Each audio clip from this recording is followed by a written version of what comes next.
Estamos iniciando pela Web Rádio Cristo Consolador o programa Livros de Luz, audiolivros espíritas. O livro Eustáquio, 15 séculos de uma trajetória, pelo espírito Caibar Schuttrell, psicografado por Abel Gleiser, na voz de Nilda Monteiro. Capítulo 52. A Revolução Francesa. As desigualdades sociais no Estado francês acentuam-se e a monarquia absoluta, consolidada com mãos de ferro pelo cardeal Richelieu, sobrevive pujante e dispendiosa. A divisão na sociedade agrava a tensão pouco a pouco e os dois primeiros grupos de poder, o clero e a nobreza, denominados de primeiro e segundo estados, distanciam-se cada vez mais do resto da população, concentrada no terceiro estado. Uma classe de comerciantes, empresários e profissionais liberais começa a deter parcela considerável das riquezas e busca implantar uma nova ideologia na França. Surge a filosofia iluminista, que prega, antes de tudo, ser a igreja instituição dispensável ao homem. Para encontrar a Deus, dizem os iluministas, não há necessidade de participação obrigatória do clero como intermediário, ideias que desagradam à Igreja Católica. No ano de 1737, nasce Lisandro, filho de burgueses ricos, porém sem qualquer participação na estrutura política da época. Recebendo primorosa e refinada educação, por conta dos relacionamentos sociais dos pais, acaba convivendo com personalidades do movimento iluminista francês. Aprende diversos idiomas e lança-se desde cedo ao estudo erudito. A família é formada pelos pais Renan e Aline e os filhos Lisandro, Guido, Aidé e Gilbert. Enquanto o caçula apoia o mais velho no seu desenvolvimento intelectual, os outros dois preocupam-se somente em divertir-se nas festas da corte. Sofrem, entretanto, a discriminação dos jovens nobres que não têm consideração com os filhos de comerciantes sem título. Em alguns encontros sociais, Aidé e Guido apreciam exibir aos seus amigos fidalgos os conhecimentos do irmão primogênito, que a todos encanta com sua prodigiosa memória para os versos poéticos. Por favor, Lisandro, repita-nos a cena do balcão nas doces palavras de Romeu, pede a irmã Aidé. Vou tentar. Brilha a luz através da janela. Trata-se do Oriente e Julieta é o sol. Eis que surge o sol matando a inveja à lua, que está pálida e doente. Julieta, és mais linda que a lua. Entre suspiros e ligeiros aplausos, ele termina. És minha dama, ó, ela é o meu amor. Não sei se mais me recordo. Emocionadas, as moças presentes insistem para que ele continue. Não cesses, queremos ouvir-te. Uma delas suplica. Os olhos de Julieta brilham, tais como estrelas do céu. Que poderia ocorrer se os olhos dela estivessem no firmamento e as estrelas na sua cabeça? Certamente, o fulgor das suas faces iria envergonhar as estrelas, como a luz do dia o faz com a lâmpada. Os rapazes, esquecidos num canto, revoltam-se com a presença marcante de Lisandro, mas são obstados em seus reclamos pelas damas encantadas. Fala dos olhos, suplica uma delas, e o moço continua. Seus olhos seriam capazes de lançar do céu raios tão claros que as aves cantariam acreditando ter chegado a aurora. Olhai como apoia o rosto na mão. Queria ser uma luva sobre aquela mão para que pudesse tocar-lhe o rosto. Tal como Julieta o faria, as moças suspiram em conjunto, numa só voz, ai de mim.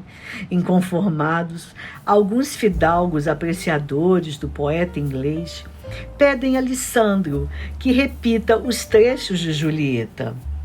Ai de nós, Lissandro, onde estão as súplicas de nossa Julieta? Preciso retornar a Paris. Fico-vos devendo para o nosso próximo encontro. Até breve, amigos. Satisfeitos, os irmãos Guido e Aidê afirmam-se diante de todos, suprindo a falta de títulos nobiliárquicos que lhe corrói o orgulho. A juventude intelectual de Lisandro o conduz ao centro das atenções em sua casa, despertando o respeito dos irmãos e a satisfação dos pais. Tão logo são lançadas, ele procura ler as famosas obras O Espírito das Leis, de Montesquieu, e O Contrato Social, de Rousseau. Quanto a esse último livro, o trecho que mais o impressiona é o que trata da figura do legislador, a pessoa que tem por missão fazer as leis do Estado e da sociedade. Seus olhos brilham ao sugarem com afinco linha por linha desse capítulo, enquanto seu coração clama por tal posicionamento na política francesa e a sua razão termina por indicar-lhe o seu caminho, haveria de ser legislador no seu país. A palavra do autor Rousseau permanecem flamejantes em sua mente, repetindo-se seguidamente até levá-lo à exaustão em suas reflexões. O que o faz hoje tão preocupado, Lissandro? Nada em especial, Gilbert.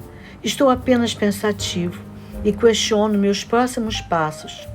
Estamos num ano difícil para toda a estrutura social de nossa pátria e devo posicionar-me ao lado daqueles que defendem o Estado livre e igualitário, desvinculado do personalismo do rei e do clero. Não posso esquecer as palavras de Rousseau. Já sei, cantaste por todos os lados e até nos sonhos falaste sozinho. Não exageres, meu irmão. Posso repetir, se desejares. Ouças. O legislador é um homem extraordinário em qualquer ponto de vista. Não se trata de magistratura ou de soberania. Legislar é uma junção superior e particular, que não é comum ao império humano.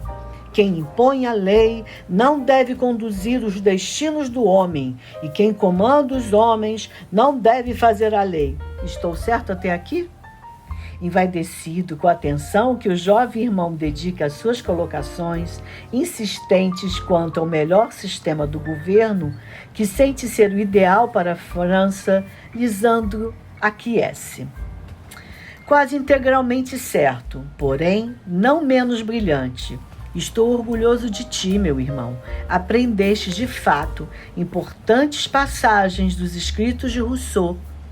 Não achas soberba a sua afirmação naquilo que se refere ao legislador? Percebes que a pessoa que faz as leis não pode governar com isenção? Da mesma forma, aquele que governa deve ficar alheio à elaboração legislativa. Trata-se de uma visão óbvia do universo político que muitos não perceberam até agora. Por certo, devo retornar à obra do barão, O Espírito das Leis, onde encontrarei subsídios para escrever o próximo Carrier.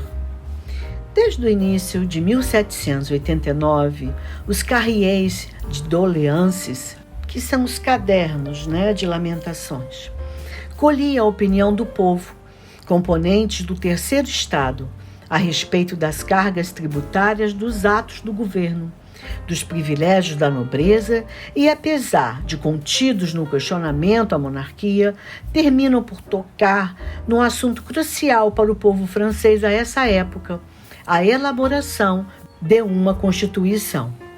Lisandro, em franca ascensão político-social e seus amigos mais próximos, elabora um desses Carrier no interior da biblioteca de sua residência para remetê-lo ao rei, acompanhados de perto por Gilbert, um interessado eterno nas ideias do irmão mais velho.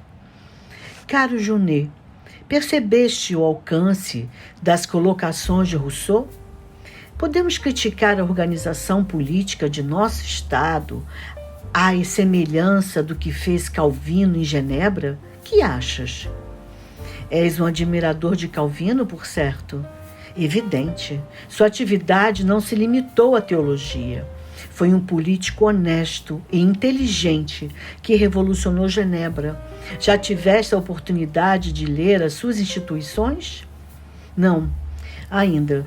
Ele o fez.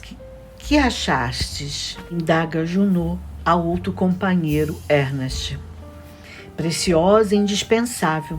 Ofereço-te o meu exemplar. Deves conhecer de imediato. Mas, Lisandro, o que vamos especificar nesse carrier no tocante à igreja? Vamos questionar a Deus como fonte absoluta de todas as leis? Não, não é bem isso. Deus é fonte máxima de inspiração da lei dos homens. Entretanto, a igreja não é a única que pode interpretar a vontade divina. Eis o mal do nosso século, eis a chaga de França. Entregamos a uma instituição desgastada e em ruínas a primazia da palavra de Deus. Com isso jamais concordarei. És um protestante? Não se trata disso. Sigo a filosofia de meu querido e saudoso pai. Considero-me um espiritualista. Acredito na Sagrada Escritura, nos ensinamentos de Jesus Cristo, na mão de Deus conduzindo o nosso destino. Porém, não delego à igreja, a qualquer religião, a tarefa de pensar e agir por mim. Eu sou o senhor dos meus atos e responsável por minhas atitudes. Responderei diretamente ao Criador quando deste mundo partir. Estupefato, o amigo Junot indaga. Acreditas de fato na vida após a morte? Sem dúvida, mas não percamos mais tempo. Não estamos aqui reunidos para discutir filosofia ou teologia. Continuemos no nosso manual de queixas. Vamos colocar a visão universal dos pensadores afinados com a verdadeira política. Não se deve desvincular a presença de Deus das leis. Lembra-te que desde a época de Maquiavel assim já foi escrito. É verdade. Diz-nos o Florentino em sua obra que nunca houve um só legislador que não tivesse recorrido a Deus para legislar.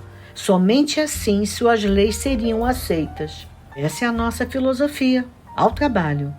Ernest, um dos companheiros de Lisandro, apesar de se fazer passar por amigo leal, na realidade invejava-o e assimila as suas ideias para depois transmiti-las na corte como se suas fossem, de modo a mostrar conhecimento e erudição. A sua ignorância provoca-lhe um repúdio social e a única possibilidade que vislumbra é subtrair do amigo ilustrado as suas ponderadas colocações e ouvir as discussões entre os elaboradores do Escarrier, a fim de acumular cultura, mesmo que artificialmente, encontra, no entanto, em seu caminho a desconfiança de Gilbert, que o contesta diuturnamente em defesa do irmão. Não sei o que fazes aqui conosco, Ernest.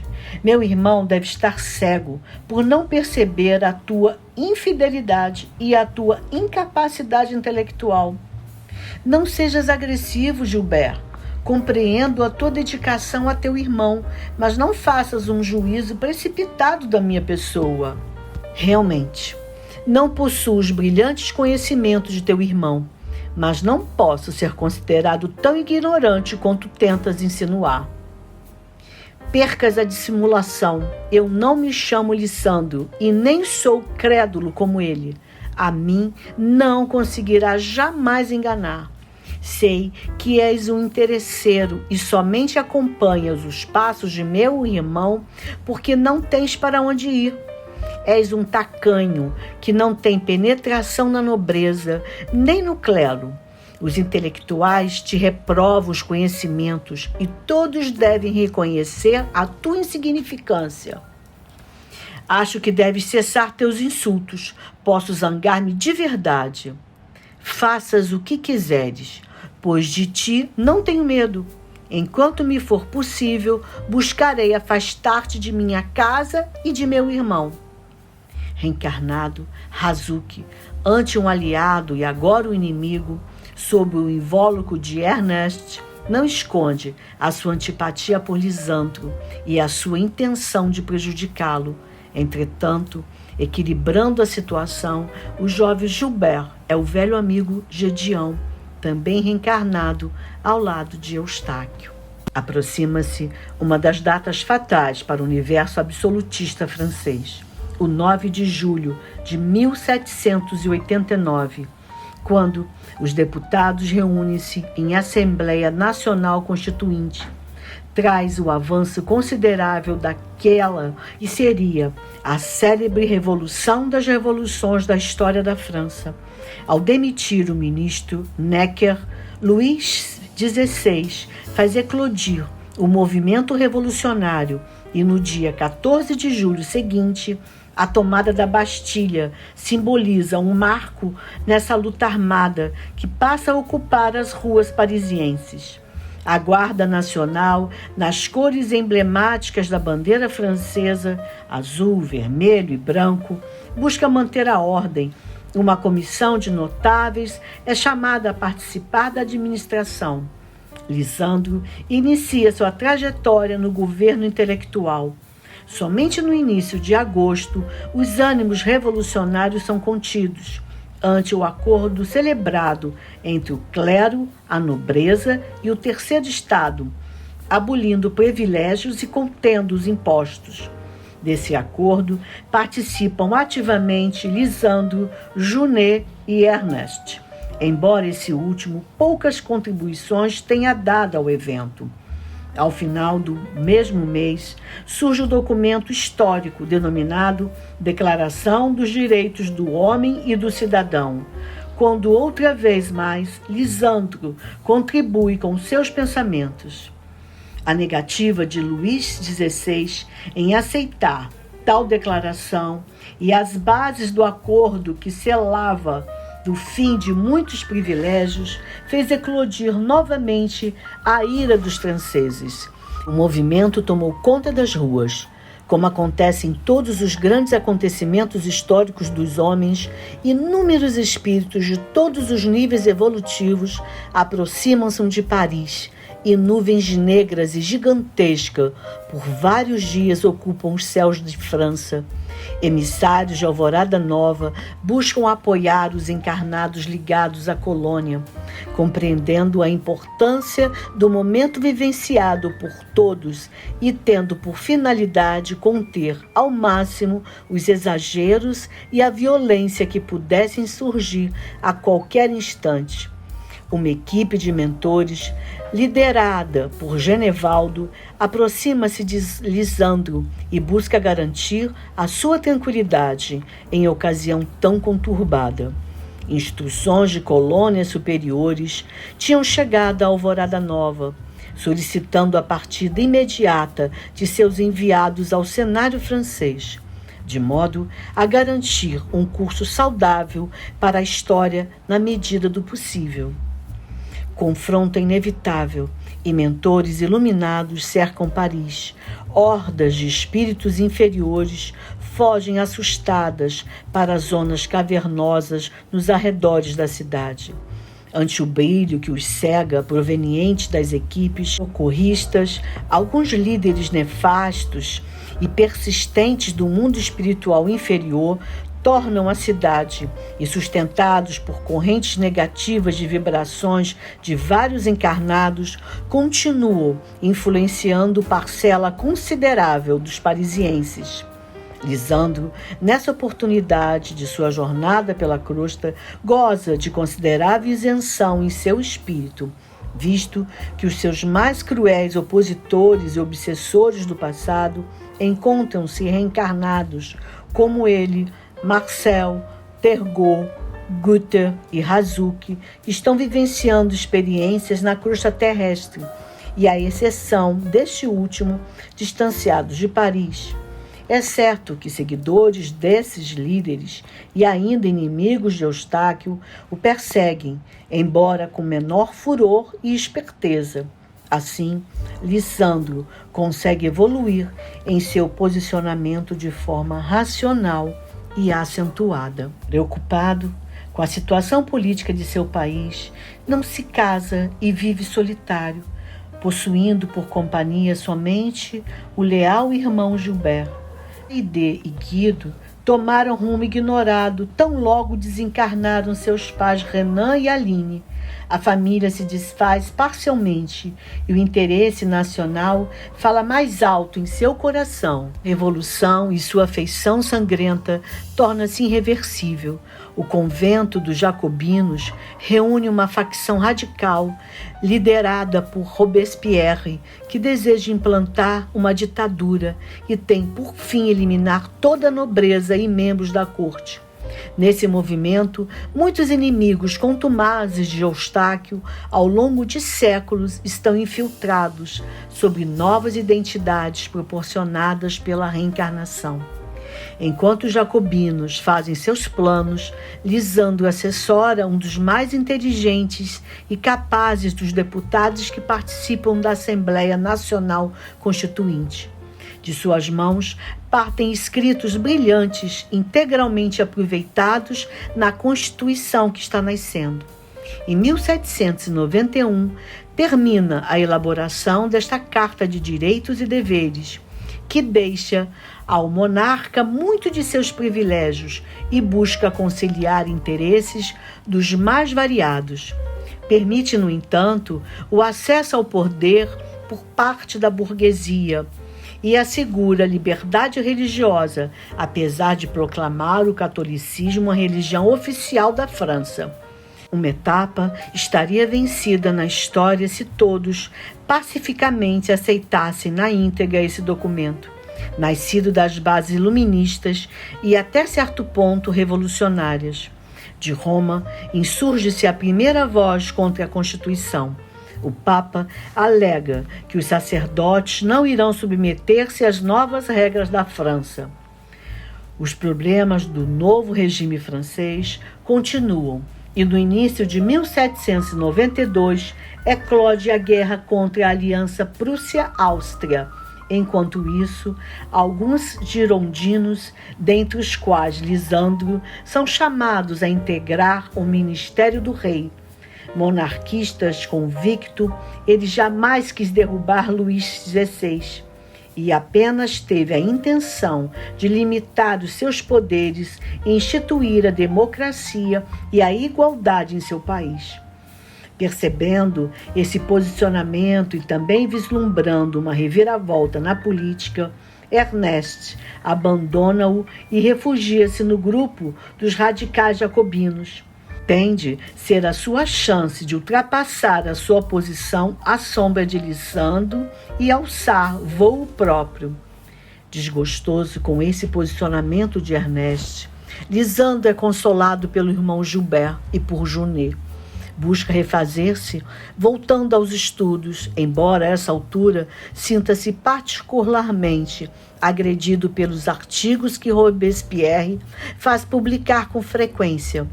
Nas leituras dessas publicações, Lisandro enxerga a participação ativa do antigo companheiro Ernest. Um dos ataques traiçoeiros de alguns jacobinos contra uma caravana de nobres franceses, onde se encontra Gilbert, assessorando um deputado monarquista, em julho de 1792, faz perecer assassinado o irmão caçula de Lisandro, causando-lhe sofrimento insuportável.